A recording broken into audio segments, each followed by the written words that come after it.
Warning, this content is for entertainment and educational purposes only. This video is brought to you by First Detachment Nutrition. Battle tested, expert formulated. Use discount code AB10 at checkout for 10% off. All right, folks, Big Paul here today. Sorry I didn't get this out last night. That was my plan. I went to edit my video and I realized the entire thing was corrupted. So I'm recording this for a second time. It is 3 weeks out from Masters Nationals in Pittsburgh, PA 2024. I am down to the finish line on contest prep. We're getting near the end now, and things are cruising along. A lot changed over the last week. Justin pushed my food back up. He said he thinks we're pretty much done with the fat burning at this point, which always makes me a little nervous. We might drop a little more fat, but food was pushed back up. I'm going to dig into all that in just 1 second. Warning, this content is for entertainment and educational purposes only. This video is brought to you by First Detachment Nutrition. Battle tested, expert formulated.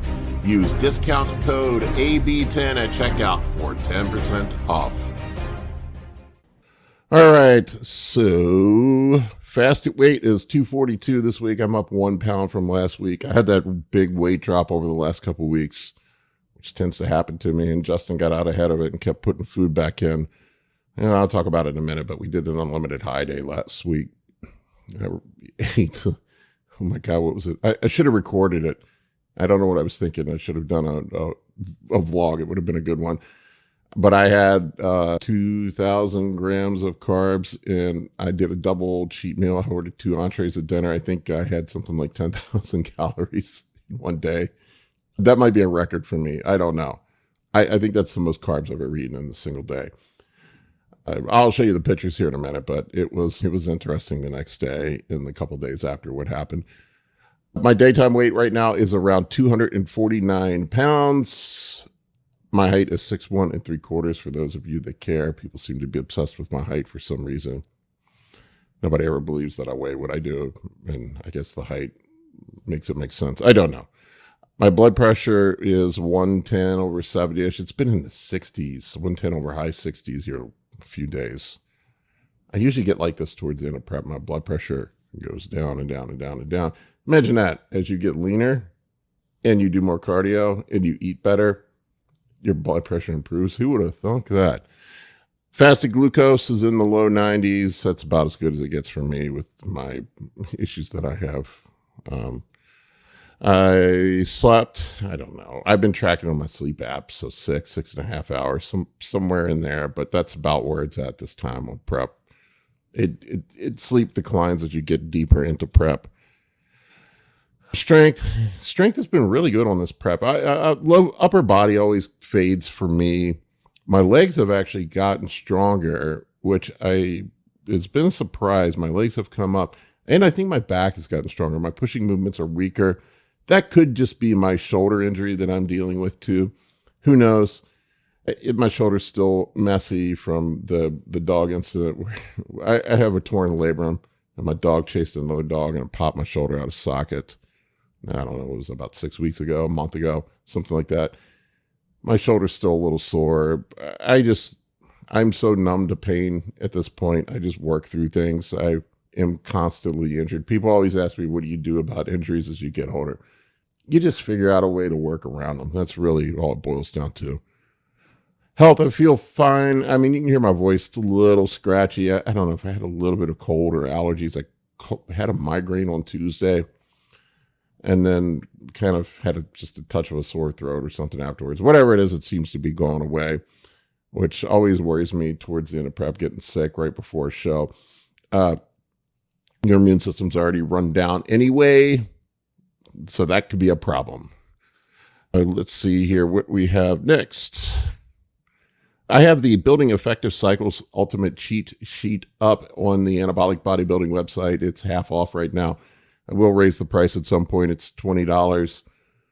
People were asking me to put more content in it. I thought that maybe I would keep it simple and just, it was a 5-pager, I think, before, and it just went through and showed you how to put it together, cycle compound choices.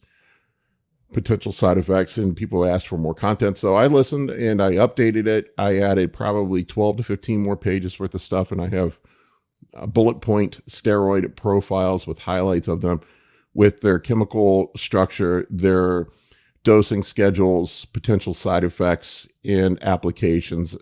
There's profiles for all the commonly used PEDs for bodybuilding. Of course, there could be some more obscure stuff that I could add at some point, but I am open to updating it if there's more that people want to add to it. But I think it's a pretty good value for $20. You may or may not agree, but if you want to support the channel, go pick it up. I think it's pretty simple and easy to understand. If you want a more detailed deep dive, I do have the Anabolics course up. So where am I at right now? These were my fasted picks yesterday. You can see I'm a little flat here. My legs tend to be where I flatten out. You can see my legs are a little flat, but they're very, very, very grainy. It's hard to see from these pictures. This is from the crappy light check-in pictures. When you look good in your crappy check-in pictures, you know things are cruising along. So I think I'm in a good spot right now. You can see the side pick here. It's hard to see in this one as well, but I have striations in my obliques right now. I've never had that before, like cross striations in my obliques. My stomach's a little screwed up from all the scar tissue from the surgeries I've had. I've had multiple surgeries on my abdomen. I did have a skin excision and some reconstruction done to my stomach. I also had skin cancer, and I had to have lymph nodes removed and a chunk of my stomach, so I had to have reconstructive surgery, and I did the excision and all that at the same time. So that's why my stomach is all scarred up and looks goofy. Nothing I can do about it. It is what it is. You can see from behind here, my glutes are in. I do have shredded glutes right now. I've had them for a few weeks. It's the low back fat is the last place to go on me. I think it's pretty much gone now. The low back situation there is just loose skin. That'll tighten up at the end as you deplete water. For the e-course, I mentioned that earlier. We have 90 plus, I think over 100 lessons actually up now. There's 50 or so. You can see I'm losing my voice right now. 50 or so hours worth of video content. People asked me if I could put text up as well, so I've been slowly adding text to the video content. I didn't think people read anything anymore, but I am adding stuff. This is an evolving thing. Kurt and I do a monthly Q&A call for the members as well, but I have intros to PEDs, major steroid profiles, competitor off-season cycles. We talk about real cycles, not the BS that a lot of these other courses use, safer use BS. Not that I'm against safer use, but there's nothing safe about fucking bodybuilding, guys. I have the real shit up there if you want to learn what real cycles look like. And I talk about safer use as well if you're just a hobbyist. HGH fundamentals, insulin fundamentals, side effect management, safer use concepts as I mentioned, smaller use, fat loss agents, estrogen management, PED, hypertrophy. There's a bunch of crap up there. We're going to add a section here soon with pro steroid cycles. Every once in a while I get people that send me these pro cycles. I can't really share it on YouTube, but we're going to go through and deep dive and rip those apart and talk about those on there. All right, back to it. All right, so I did my super high day last Friday. And on the super high day, I don't know. I think I came into the super high day at 241 pounds, if I remember correctly. And I woke up the next morning. I did that 10,000 calorie, 2,000 gram super high day. I woke up the next morning at 253 fasted, or 251 fasted. So I jumped up 10 pounds. My daytime weight went up to like 257. I was very watery. I should have snapped some pictures. I'm sorry I don't have that on there. But these pictures are 2 days after the super high day. You can see the difference here. You can see how filled out my legs are, how filled out my upper body is. And let's go back and look at today's check-in. You can see my legs have more detail in them today. They're drier, definitely drier. Of course, these are fasted pics too, and these are evening. This was post-workout. But you can see how much how much fuller I am. Sorry, I'm losing my voice, guys. I've had this cold. But you can see how much fuller my legs are, especially my upper body. My upper body looks really good. But when you carry water, of course, gravity, it makes sense. The water's going to go down to the legs, and you're going to carry carry your water in the legs. You can see the side picks here. The hamstrings are in rear picks. This here, like my hamstrings look a little soggy here. I think that's just from me not flexing them. Maybe there was some water, but this was 2 days post the super high day. And my rear double bicep shot, if I can speak here. You can see the hamstrings here. Sorry, I don't have posing trunks on, so you can't see the glutes. I don't know. I mean, you saw my glutes in the other picture. I think I've improved this rear double bicep shot. I worked on bringing my back up. Now, this was 3 days post. I went into the gym and I was like, holy fuck nuggets. I couldn't believe what I looked like, how dry and full I was. So I think 2,000 grams of carbs was probably too much, or I need to do, if I were to use this as a peak, that's definitely too much. So I probably would pull back to something like 1,200 because I wouldn't be dry enough for the show by the time. But this was 3 days post. And I swear to God, people accuse me of manipulating this photo and photoshopping this. I'll show you here in a second. I did nothing to this damn photo. This is the way I looked the day after. Now the exposure is a little blown out, so it looks contrasty. That's just my shitty phone. But I'll show you in a second. I did nothing to manipulate this photo. This is what I looked like. I know people accuse me of manipulating it, but you can see how gnarly I looked. There was just veins popping everywhere. I had striations in my abs. A lot of the stuff that looks like stretch marks in my abs are not stretch marks. They are veins. I know it looks weird and goofy, but my abs are super freaking veiny. But I was just, you could see, look, I don't know if you can see here, all down the sides of my obliques. I just have these striations going all up the sides of my obliques. It's gnarly here. And I'll show you, look here. I took a screenshot from my phone so you can see, usually people, what they'll do to make themselves look grainier, they'll turn up the sharpness and they'll turn up the definition on the photo. I made no changes to this. This is how the photo came directly out of the camera. Now, like I said, the exposure is blown out. So 3 days post, this was Mondays when I looked my best, and then I just started flattening out from there as the food came down. And today's check-in pics, let's go back and look at those. This is today's check-in pics. This was fasted under the crappy light. Now, granted, the other light is different. That is the posing room light, and people are like, oh, you look better, you know, the light's not the same. And you got to remember, the posing room has light like you have on the stage. They have the angled down light coming from the 45 degree up, which is going to make you pop more. But this is a closer approximation of what you're going to look like on stage. And I'm still happy with how I look in the check-in pics. It's just, it's just a little washed out. It's just crappy check-in pics. All right, so moving on from this crap. My diet right now, Justin just raised my food going into the last 3 weeks. I mean, this is not quite an off-season diet for me, but it's back to pretty close. My carbs on my medium days, which I do 5 medium days a week, or my training days, are at 525 grams. Added fat is 40, so pretty low on the added fat. And that's not counting trace fats that are in the meats, but I keep my meats super lean. My protein sources are protein powder, chicken breast, and cod at this point. There's essentially no fat. And my protein is at 370 grams, 525 grams of carbohydrates. So my total calories are around 4,000. Well, it's slightly under 4,000 on my medium days. I lose weight when I get below about 4,000 calories, 4,200, somewhere around there. High day right now for this week, that'll probably change next week, is unlimited. Now, there are some rules on the high day. Only half of my carbs can come from sugar. I know some people see my pictures of my cereal and my candy and shit that I eat. That only 50% of those carbs can come from sugary sources. So keep that in mind. The rest has to come from rice, so 50%. And then I get a cheat meal at the end of the day. I try to keep the cheat meal lower fat. Last week I did pancakes with no butter. I skipped the butter.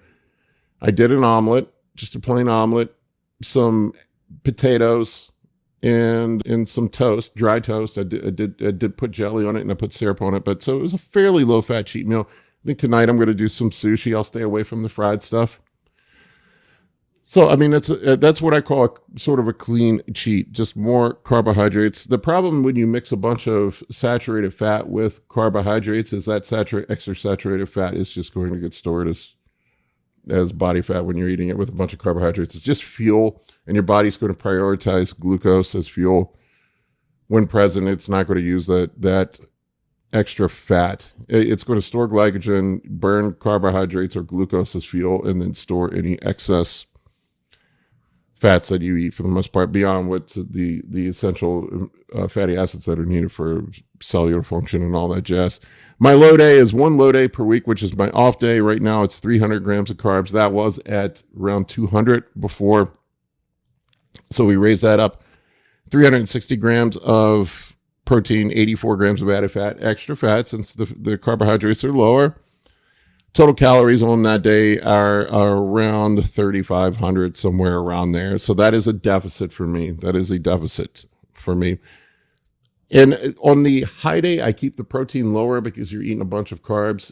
Protein is tough on digestion. Lower the protein a bit on the high day, so to speed up digestion, and we'll just keep it there. So, and carbs are also protein sparing. So if you're trying to get down all these carbohydrates, you don't need to eat a ton of protein on the high day. Current PEDs, the only thing that changed on the PEDs this week is we slammed the anti-estrogens. The exemestane is maxed out at 25 milligrams a day, and then added in 10 milligrams of tamoxifen to help with some of the lower back fat in to dry up the gyno. You shouldn't run, it's not say you can't, you shouldn't run tamoxifen with anastrozole. They interact with each other. A lot of people make that mistake. I'm running a gram of test, a gram of primo, a gram of masteron per week. People ask why. That's just the way I've always done it. In that ratio on prep, it seems to work very well for me. Why change it? I run a lot of tests going into shows. Some guys cut their tests way back. I tend to flatten out and stay dry anyway, as you can see. Test helps keep me full, so why not run more tests? I get these guys like, you're running way too much test on prep. No, bro. I know it works for me. And not all my clients are on the same protocol. Everybody that I work with, we adjust based on how their body responds. I don't do a one size fits all. I get these other idiots that think they're gurus and know more than me. And like, bro, you're running way too much test. You'd look better without it. Trust me, I've tried it and I do not. I know my body better than you do. Peptides, I am running 9 units of pharma HGH per day. I forgot to take out the doubled one here. I didn't double it. That's been the dose that's been in there for weeks. Insulin on the high days. Obviously, if I'm eating that many carbs, when you see people eating over 1,000 grams of carbs, there has to be insulin in play. ECA stack, 200 milligrams of caffeine, and 25 milligrams of ephedrine, 81 milligrams of aspirin. Honestly, for the caffeine, I've just been drinking a couple cups of coffee. I don't do any stimulants on the high day since it's not a fat burning day anyway. 100 micrograms of Clen. Right now, I may lower that down. Health supplements, it's the same old shit. Berberine, I use the Suppressor Max from First Detachment. If you want to pick it up over there, discount code is AB10. General Health, I use Thorne Whole Food Multivitamin. I need to get links to all this stuff in my profile or in the video descriptions. I'll do that moving forward. 2,000 milligrams of vitamin C, 5,000 units of vitamin D, 5,000 milligrams of magnesium. For cardiovascular health, I do 3,000 milligrams of fish oil, 2,000 milligrams of flax oil, 100 milligrams of CoQ10, 1,200 milligrams of citrus bergamot, 1,200 milligrams of red rice yeast extract. People were asking me about my cardiovascular stack. Liver, I run the renal, or not, why do I always want to call it renal reset? I run the QRF product from First Detachment's Tug Milk Thistle in NAC. Sometimes I don't run the NAC. You don't want to be running it constantly. Discount code AB10. Once again, it's a great product. Same thing for kidney. I use the renal reset product from First Detachment, if I can speak. Also, a discount code for that of AB10 for 10% off, and its primary ingredients is astragalus. It has some other stuff in it. Digestion, ox bile on high days, digestive enzymes, and psyllium husk nightly. Telmisartan right now, I lowered that down to 20 milligrams. I'll probably drop it completely the last 2 weeks. My blood pressure's been low. I like to pull it out at the end.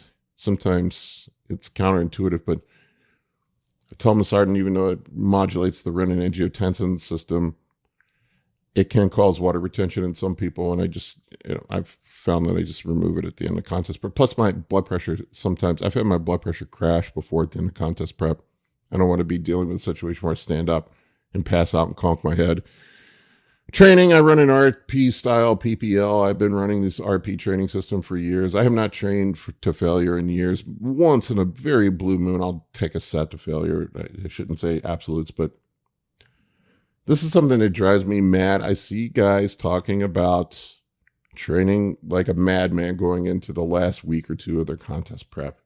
And I hear guys all the time, I tore this muscle going into the week of the show. I'm a badass. I was squatting and setting PRs on squats and deadlifts and bench press. Bro, you're a fucking moron if you're doing that going into the peak week of the show. You're not getting any hypertrophy going in. There's no award for maxing out going into the week of the show or setting PRs. All you're doing is increasing your risk of injury, probably causing some inflammation that's going to cause water retention when you get on stage. That's another thing that people don't think about. When you train super freaking hard, you're going to cause inflammation. That inflammation is part of the process of recovering and growing. Inflammation is part of the hypertrophy process. So you don't want to be inflamed going into peak week, now do you? You want to have clear, crisp muscles going on stage. So what would make more sense? Probably backing off your training just a little bit. I just do pump sets on peak week. I pulled my training back a bit beforehand. You're all dry and stuff. I mean, you think about all the injuries that you hear in bodybuilding. Every time you hear somebody tearing a muscle, it's going into the last couple of weeks of show prep. That's it. So you're a moron if you train like an animal. Sorry to break the news to you. You do you, but I'm telling you, you're a fucking idiot if you're training like that going in the last week and a half, 2 weeks of your show. Cardio right now, I'm not really doing measured cardio per se. I'm doing 8,000 to 10,000 steps per day. I keep an eye on it on my Apple Watch. Posing, I do 6 days a week, 3 rounds of posing every day. It's another thing that drives me nuts. I see dudes that are just starting to practice their posing 3 weeks out from a show, and they're shaking like a leaf on stage. They're cramping up. You have to get in posing shape. For those of you that haven't posed and learn how to pose hard, you're going to need to be in shape when you get on stage for posing. I see guys that gas out all the time on stage, and then they can't present their physique, and they lose shows because they can't fucking pose. Once again, stupid to spend all that time getting ready for a show. And you can't. I know you're tired. I know you've done all this cardio. I know you're depleted, but you got to pose. Plans and thoughts. Diet adherence was fine this week. I think I missed a meal or two on my low day. If my stomach starts acting up with the IBS, I just back off for a little bit. I talked about it on a video I did earlier this week, how I experimented with intermittent fasting this off season. I put that into my routine. Check out that video. I think that helped with my stomach issues. I didn't do it for some magic metabolic wizardry. I just purely did it to give my stomach a break, let my gut heal up, keep insulin sensitivity in check on my off season, and I think it worked pretty well. Coach's feedback, we experimented with the super high day, planning on 2 shows. Masters Nationals, July 18th. My backup show is North Americans into August. Everything's rocking along. Feel good. Happy about where I'm at. I mean, I think things are looking pretty good right now. I'll give you guys a booby bounce. It's for the ladies that watch with all one of them. But anyway, guys, I appreciate you watching. I appreciate all the support. Even the guys that say my nipple looks weird. I love you too. Take care. For coaching or consultations, head over to www.anabolicbodybuilding.com to book your spot today. I can help you with optimizing hormones, fat loss, muscle gain, physique, athletic performance, nutrition, and health. For more information, shoot me an email at bigp3rd@gmail.com.